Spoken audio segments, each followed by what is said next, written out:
સૌરાષ્ટ્રની અસ્મિતા ન્યૂઝ. દેવભૂમિ દ્વારકા એલસીબીને મળી મોટી સફળતા.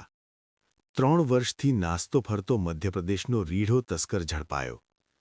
રાજકોટ રેન્જ આઈજી નિર્લિપ્ત રાય સાહેબ દ્વારા વિભાગમાં ગંભીર ગુનાહો આચરી નાસ્તા ફરતા આરોપીઓને પકડી પાડવા માટે ખાસ ઝુંબેશ અને ઇનામની જાહેરાત કરવામાં આવી હતી.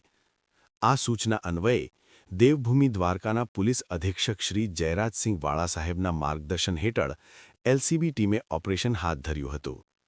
દ્વારકા એલસીબીના police inspector Shri BJ. Sarvaiya તથા પીએસઆઈ બી.એમ. દેવ મોરારી અને તેમની ટીમ ટેકનિકલ સર્વેલન્સ અને હ્યુમન સોર્સ દ્વારા કાર્યરત હતી.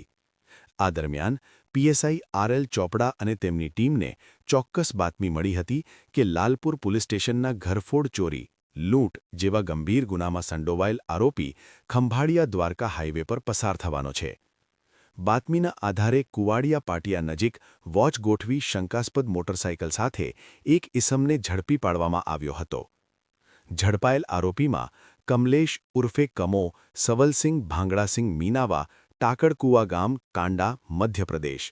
હાલનું સરનામું ટીપણી ગામ હમીરભાઈ આંબલિયાની વાડી દ્વારકા. હાલ આરોપીને ઝડપીને આગળની કાર્ય